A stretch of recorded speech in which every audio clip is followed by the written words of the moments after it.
Ever look up at the stars and get that weird feeling like deja vu almost? Like you've seen it all before. Oh yeah, that feeling of vastness, but also familiarity. You can't quite pin it down. Exactly. And that's kind of the feeling woven through our source today. We're getting into Anant Yatra, which basically translates to the eternal journey. And it kicks off right there. We meet Arjun. He's a young quantum physicist in Mumbai looking at the stars from his terrace. Right, and immediately contrasted with his grandmother, who's very down to earth. That tension is there from the start. This pull between the cosmic scale and our little lives here, that's the engine, really. Absolutely. It takes us from that rooftop all the way to the edges of physics and, frankly, huge philosophical questions about what existence even is. It blends quantum ideas with these massive, ancient thoughts. It's a journey that starts small but just explodes outwards. So, yeah, our mission here is to sort of trace that journey for you. Follow Arjun's path, look at the key moments, and unpack the big ideas the story throws at us about, well, everything. Okay, so after Mumbai, where does things really accelerate for Arjun? Well, the story jumps us to CERN. Arjun's working at the Large Hadron Collider. You know, the LHC, that huge machine smashing particles together. Right, trying to find the ultimate building blocks of, well, us and everything else. Exactly. But then disaster.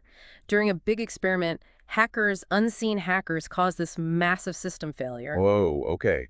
A deliberate disruption. What Yeah. happens? It's catastrophic. Arjun gets caught in this wave of pure cosmic energy, just raw power. And instead of being obliterated, his mind goes somewhere. Yes, into what the story calls the cosmic library. Think of it like the source code for the universe. All the information, all the rules. Like he gets admin access to reality. Oh, wow. And he sees things there, visions. Intense visions. He sees this entity, Anant, alone in nothingness, creating the universe, seemingly because, well, out of loneliness. And other beings appear too, Ananta and Anante. Like aspects of Anant. And Arjun witnesses this incredibly violent collision between them. It's portrayed as the creation event for his reality. Like seeing Genesis happen. Yeah. What else? Any other impressions from this It's library? just these cryptic whispers, feelings, things he can't quite make sense of yet, hints of something deeper. And then he snaps back, wakes up in the lab, somehow physically okay. Physically fine, yeah. But he's not the same. He discovers he can now. Well, he can turn matter into pure energy, just like that. He's become plugged into the universe's main power line, basically. How does he even process that? He starts small, experimenting, touches a stone, a plant, poof, energy. Like he's seeing the energy behind the form. Pretty much. And he gets better at it, gains more control, moves on to more complex things.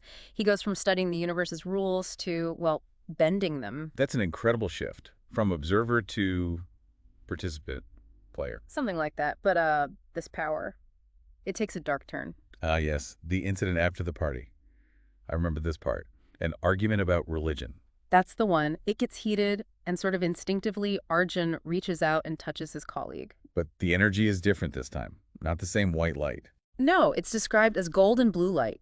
The story calls it soul energy. Soul energy. And the result is horrifying. The colleague just dissolves into shimmering particles. Gone. So this soul energy, it implies living things are fundamentally different energetically. That seems to be the idea in this world, yes.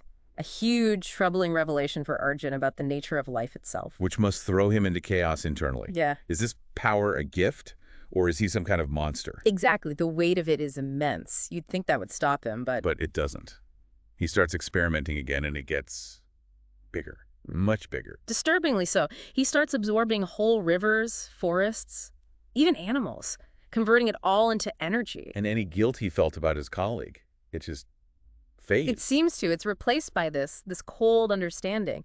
The story calls it a realization of the universe's indifference. Like none of it matters on the grand scale. That's chilling. The power is stripping away his humanity. And his energy even looks different.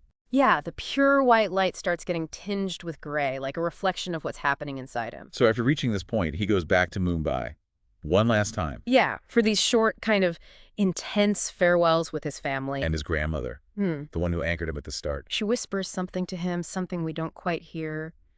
And then she also dissolves into light. like the Mhm. colleague, but it feels different. It's left really ambiguous. Did he do it? Did she choose it?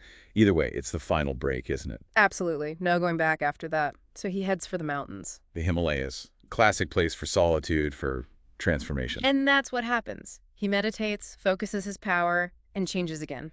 Moves beyond human. Into what A exactly? being of pure energy, basically. Radiant, cosmic. The story says he weaves himself into quantum threads, like becoming part of the universe's basic structure. He's literally embedding himself in reality. And this leads him somewhere specific. A black hole. Gaia BH1, the oldest known one. And waiting for him there, Ananta and Anantai reappear. Like ghosts from the beginning of time. And Anant gives him a warning. A direct warning. Don't make our mistakes. You're repeating the pattern. But Arjun, full of this immense power now, he ignores it. Completely. Dismisses them, calls it cosmic arrogance in the text. He declares he'll succeed where they failed, unify everything properly this time. Wow. The ultimate hubris. And then we get their backstory, right? How they came to be. Yeah, we learned Anant was alone, created things, they fell apart, led to loneliness. So Anant split itself into Ananta and Ananti. Yes. They found joy, but then despair set in again because nothing lasted. That same cycle. So they tried again, created a third being, Anantai. Slightly different spelling. Uh-huh. But it didn't work. The three ended up merging inside this cosmic yantra, like a cosmic machine. And that merger, that was the Big Bang, the start of Arjun's universe. Exactly. Their attempt to escape the cycle just started another one. They became the seed of everything Arjun knows. And Anantai leaves him with this final cryptic line. 11 truths remain hidden. Implying there were even deeper layers they never understood. But seeing their failure doesn't deter Arjun at all. Nope. He's obsessed, making Anant whole, ending the separation.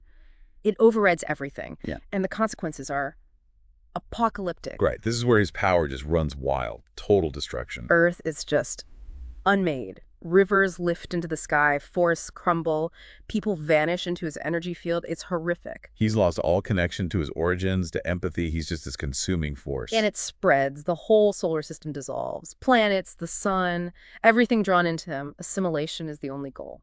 Then time passes. Yeah. A lot of time.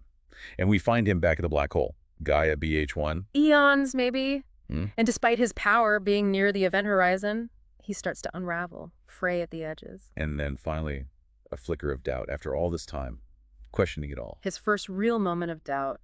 What's the point? What does it all mean? And the black hole offers nothing. Just silence, indifference, no meaning, no answers, only time stretching on. So what does Arjun do facing that cosmic emptiness? He gives up. He surrenders his quest and just merges with the black hole. Which causes another massive cosmic event, a collision. Yeah, with a neutron star. Huge release of energy. Afterwards, just this faint, lingering glow. Maybe an echo of him. Then we get that final sweep of cosmic history. Stars being born, dying, civilizations rising, falling, the whole endless cycle. And Arjun's whisper echoing through it, I am Anant and Anant is nothing. That sense of ultimate unity maybe being ultimately empty. But it's not quite the last word, is it? Right at the very end, the heat death of the universe. His final whisper, Aha Brahmasmi. I am the universe, or I am Brahman. That ultimate statement of oneness from Hindu philosophy, it leaves you hanging. It really does. Is it final understanding, acceptance, or just stating a fact as everything ends? Or maybe even one last claim. Even as it all vanishes, I am this. It's incredibly open-ended. So looking back, the big themes are undeniable. Creation, meaning the danger of power, these endless cycles. And for you listening, what part of Arjun's journey really stuck with you? Does this view of the cosmos resonate, or does it feel alien? Yeah, this deep dive into Anant Yatra definitely leaves us chewing on that big question. If the universe is just cycles, maybe in different cycles, Yeah. well, what meaning do we make for ourselves within that? And Arjun's final Aha Brahmasmi is identifying with the universe the peak of wisdom, enlightenment? Or is it just admitting you're a tiny, temporary part of something incomprehensibly vast and ultimately dissolving?